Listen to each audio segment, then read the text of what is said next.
안녕하세요, 청취자님. 보내주신 데니스 닐슨 자료 저희가 정말 깊이 들여다봤습니다. 11년간의 군 생활을 마치고 새로운 삶을 꿈꾸면서 런던에 도착한 한 남자. 겉보기엔 그냥 조용하고 평범한 전직 군인이었죠. 청취자님께서도 밑줄 그어 보내주셨듯이 그는 외로움에서 벗어나고 싶다고 했어요. 오늘은 그가 남긴 기록들, 또 주변 사람들 증언을 토대로 이 남자가 어떻게 런던의 가장 어두운 그림자 속으로 걸어 들어갔는지 그 심리적인 경로를 한번 따라가 보려고 합니다. 맞습니다. 단순히 사건을 나열하는 게 아니라 청취자님께서 가장 궁금해하셨던 바로 그 왜라는 질문. 거기에 집중하는 게 중요하죠. 이게 어느 날 갑자기 일어난 사건이 아니거든요. 보내주신 자료들을 쭉 종합해보면 그의 삶을 완전히 바꾼 몇 개의 결정적인 순간들이 있어요. 어긋난 관계들, 그리고 무엇보다도 통제에 대한 그의 비틀린 집착이 아주 선명하게 드러납니다. 이건 단순히 한 살인마에 대한 이야기가 아니라 극심한 고독, 그리고 절박한 통제욕, 또 눈앞의 위험 신호를 놓쳐버린 우리 사회 시스템의 실패에 대한 이야기이기도 해요. 그럼 그 첫 번째 전환점부터 시작해 보죠. 런던에 와서 닐슨은 경찰이 됩니다. 군인 출신이니까 어찌 보면 되게 자연스러운 선택처럼 보이는데요. 근데 자료를 보면 동기가 좀 다른 데 있었던 것 같아요. 그렇죠. 그가 원했던 건 시민을 보호하겠다는 그런 사명감이라기보다는 제보 기준은 권위였어요. 건의요? 네. 평범한 데니스 닐슨으로서는 가질 수 없는 타인의 존경, 복종, 이런 것들이요. 그리고 바로 이 경찰 시절에 그의 그 끔찍한 판타지가 아주 구체적인 형태로 싹트기 시작합니다. 자료에 언급된 두 가지 결정적인 사건이 있는데 이 대목이 정말 소름 끼치죠. 첫 번째가 바로 그 인명 구조 훈련이죠. 물에 빠진 사람을 구하는 훈련. 근데 닐슨은 이걸 전혀 다르게 받아들였더라고요. 맞습니다. 그는 이걸 생명을 구하는 숭고한 행위, 이렇게 본 게 아니었어요. 대신에 축 늘어져서 자신에게 모든 걸 맡긴 그 수동적인 남성의 신체를 완벽하게 통제하는 데서 오는 전율로 느꼈습니다. 그가 직접 쓴 기록을 보면 이런 구절이 나와요. 그 젊고 수동적인 남성에게 나의 강하지만 부드러운 주의를 온전히 쏟아부었을 때 나는 흥분했다. 수동적이라는 단어 앞으로 계속 나올 것 같은데요. 네, 그의 범죄를 이해하는 데 가장 중요한 키워드가 됩니다. 자신의 의지대로 움직일 수 있는 저항하지 않는 육체. 그 집착이 바로 여기서 시작된 거죠. 그 수동적이라는 단어에 그렇게까지 집착한 이유가 뭘까요? 그냥 복종, 그 이상의 의미가 있었던 걸까요? 아주 중요한 질문입니다. 그에게 수동성은 곧 안전함을 의미했어요. 관계에서 거절당하거나 비판받거나 버려질 위험이 전혀 없는 상태인 거죠. 아, 상대방이 아무 반응이 없으니까. 그렇죠. 모든 관계의 주도권은 온전히 자신의 것이 되잖아요. 이건 나중에 그가 시신과 대화를 나눴다고 주장하는 것과도 직접적으로 연결되는 심리입니다. 그렇군요. 그리고 두 번째 사건은 더 직접적이고 더 충격적입니다. 상관을 따라 방문했던 영안실에서의 경험인데요. 네, 여기서 그의 판타지는 거의 완성됩니다. 영안실에서 나란히 누워있는 노인과 어린 소녀의 시신을 보게 돼요. 검시관이 시신을 좀 무리하게 다루니까 겉으로는 불쾌한 척했지만 그의 내면에서는 그 광경에 성적으로 흥분하고 있었습니다. 특히 그의 뇌리에 박힌 이미지가 그 어린 소녀의 손이 노인의 죽은 살갗에 닿아 있는 그 섬뜩한 대비의 이미지였다고요? 맞아요.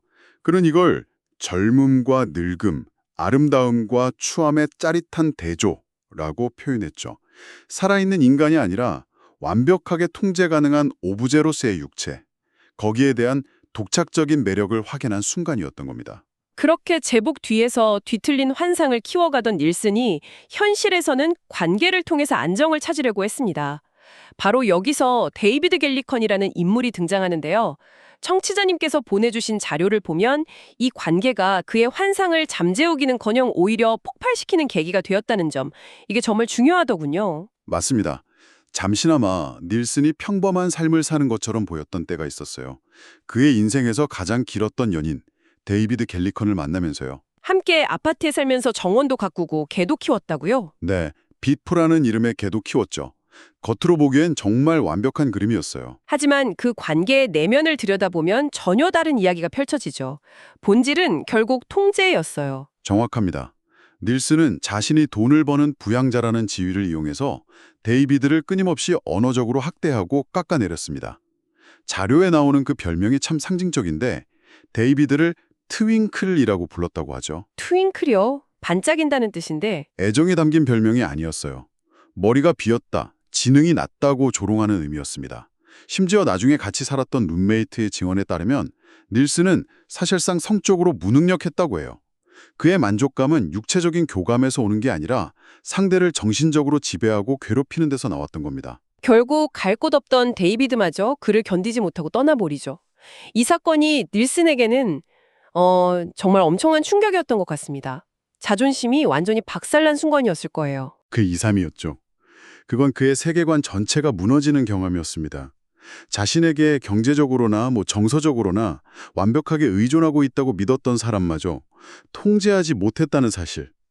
그가 남긴 글을 보면 거리의 노숙자 생활이 나와 함께 사는 것보다 낫다고 판단했다는 사실이 그에게는 견딜 수 없는 모욕이었던 겁니다. 바로 이 거절이 비극의 방아쇠가 된 거군요. 네.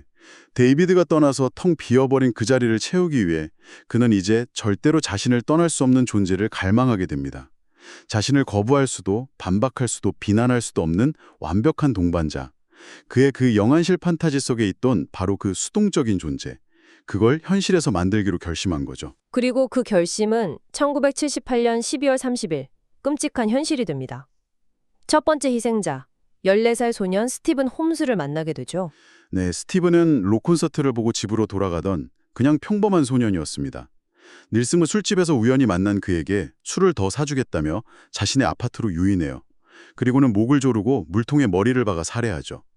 하지만 진짜 공포는 청취자님께서도 가장 충격적이라고 하셨던 부분인데 살인 그 이후에 시작됩니다. 그만의 끔찍한 의식이 시작된 거죠. 네, 잠시만요. 그 의식이라는 게 시신을 곁에 두고 그냥 같이 생활했다는 거잖아요.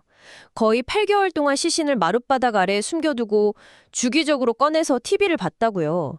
이건 단순히 증거인멸을 못한 걸 넘어서 정말 상상하기 어려운 수준의 관계 형성 시도처럼 들리는데요. 정확히 보셨습니다. 그는 이 행위를 정화의식이라고 불렀어요. 살해한 뒤에 시신을 정성껏 씻기고 새 옷을 입히고 마치 살아있는 사람처럼 소파나 의자에 앉혀두고 함께 텔레비전을 보거나 말을 걸었습니다. 자애로운 어머니가 아이를 돌보듯이. 그런 행동을 했지만 그 본질은 완벽한 통제와 소유욕의 발현이었죠. 살아있는 스티븐 홈즈는 자신을 떠날 수도 거부할 수도 있었지만 죽은 스티븐 홈즈는 온전히 그의 것이었으니까요. 그리고 그 마지막 처리 방식이 정말 섬뜩합니다. 시신이 부패하니까 데이비드와 함께 가꿨던 바로 그 정원에서 시신을 불태워서 흔적을 없애죠. 바로 그 상징성이 이 사건의 핵심을 보여줍니다. 한때 사랑과 평범한 삶을 꿈꾸면서 가꾸었던 그 공간이 이제는 자신의 뒤틀린 욕망의 결과물을 파괴하고 은폐하는 장소가 되어버린 겁니다. 정상적인 관계 맺기의 완전한 실패, 그리고 그것을 대체한 독착적인 관계의 완성을 동시에 보여주는 장면이죠. 닐슨이 정말 무서운 점은 여기서 멈추지 않고 실패를 통해 자신의 범죄 수법을 개선하고 학습해 나갔다는 점입니다. 자료를 보면 이후에 2명의 남성을 더 살해하려다 실패한 기록이 나오잖아요. 네, 앤드류 호라는 아시아계 성노동자하고 더글러스 스튜어트라는 남성이었죠. 그들은 닐슨에게 공격당했을 때 격렬하게 저항했고 운 좋게 탈출해서 경찰에 신고까지 했습니다. 보통의 연쇄살인범이라면 여기서 꼬리가 잡혔어야 정상이죠. 그런데 경찰은 그들을 믿어주지 않았어요. 이게 정말 이해가 안 되는 부분인데 왜 경찰은 명백한 피해자들의 말보다 가해자인 닐슨의 말을 더 믿었던 걸까요? 그가 전직 경찰이었다는 점이 크게 작용했을까요? 아니면 피해자들이 사회적 약자였다는 점이 더 결정적이었을까요? 둘 다 결정적이었다고 봐야 합니다. 닐슨은 아주 침착하고 논리 정연하게 둘러댔어요. 술에 취해 다투다 생긴 오해다. 동성애 관계에서 흔히 있는 다툼이다. 이런 식으로요. 당시 사회적 편견 속에서 경찰은 성노동자나 동성애자의 말을 신뢰하지 않았죠. 반면에 닐슨은 예의 바르고 말이 통하는 전직 군인이자 공무원이었고요. 그렇죠. 시스템은 사회적 약자가 아닌 자신들과 비슷해 보이는 사람의 편을 들어준 겁니다. 이 끔찍한 경험을 통해 닐슨은 2가지를 배우게 돼요. 2가지라면 어떤 거죠? 첫째, 시스템은 자신을 보호해 줄 것이라는 확신. 둘째, 다음 목표는 절대로 저항할 수 없는 사람이어야 한다는 교훈. 아, 즉, 술에 만취해 있거나 신체적으로 아주 약한 사람이어야 한다는 거죠.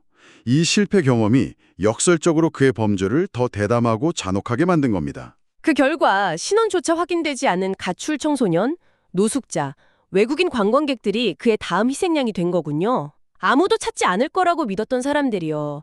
자료에 나오는 마틴 더피라는 16세 소년의 이야기는 정말 참혹합니다. 요리사를 꿈꾸던 소년이었죠.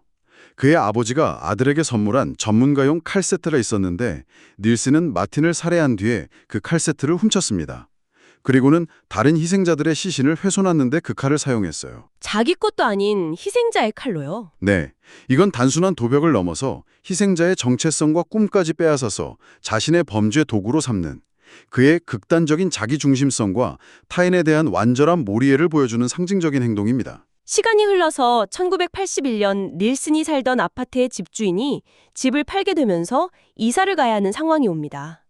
마룻바닥 아래에 숨겨둔 유해들을 처리해야만 했죠.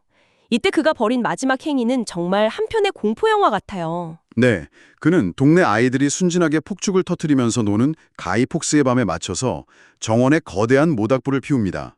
이웃들은 그냥 축제를 즐기는 거라고 생각했지만 그 불 속에서는 켄트 오켄든, 마틴 더피, 빌리 서덜랜드를 포함한 여러 희생자들의 유해가 타고 있었죠. 아이들의 웃음소리랑 타오르는 불꽃, 그리고 그 속에서 사라져가는 범죄의 증거들. 이 장면만큼 그의 기만적인 이중 생활을 잘 보여주는 것도 없을 겁니다. 결국 그의 범죄 행각은 이사간 새 아파트에서 배수관이 막히면서 발각되죠. 참 허무한 결말입니다. 오늘 쭉 이야기를 나눠보니까 그의 동기에 대해서 한 가지 질문이 남습니다. 단순히 외로움을 달래기 위해서 시신을 곁에 둔 것이라고 보기에는 너무나 귀괴하고 체계적이거든요. 맞습니다. 외로움은 그가 내세운 변명일 뿐 핵심은 아니라고 봅니다. 청취자님께서 보내주신 자료들을 분석한 최종 결론은 그의 모든 행위가 궁극적인 자기애적 통제 욕구에서 비롯되었다는 겁니다. 자기애적 통제 욕구요. 네. 그는 희생자들의 시신과 대화를 나눴다고 주장했지만 그건 대화가 아니었어요. 상대가 절대 반박하거나 도전하거나 떠날 수 없는 완벽한 독백이었죠. 상대방이 반응할 수 없기 때문에 자신의 생각과 감정만이 유일하게 존재하는 완벽한 관계. 그것이 닐슨이 창조하고 싶었던 세상이었습니다. 이 지점에서 청취자 여러분이 생각해볼 마지막 질문을 던지면서 마무리할까 합니다. 닐슨 자신은 이런 도착적인 욕망의 뿌리를 어릴 적 관 속에 수동적으로 누워있던 죽은 할아버지의 기억과 연결했습니다. 그는 할아버지의 시신을 보면서 처음으로 죽음의 평온함과 그 수동성에 매료되었다고 말했죠. 이것은 우리에게 아주 불안한 질문을 던집니다. 해결되지 않은 어린 시절의 트라우마나 상처가 어느 시점에서 괴물 같은 행위를 정당화하는 자기 합리화의 구실로 변질될 수 있는 걸까요? 그리고 어쩌면 우리 주변의 수많은 사람들이 각자의 내면에 그런 어두운 씨앗을 품은 채 극심한 외로움이나 참을 수 없는 거절과 같은 특정 조건들이 주어지기만을 기다리고 있는 것은 아닐까요?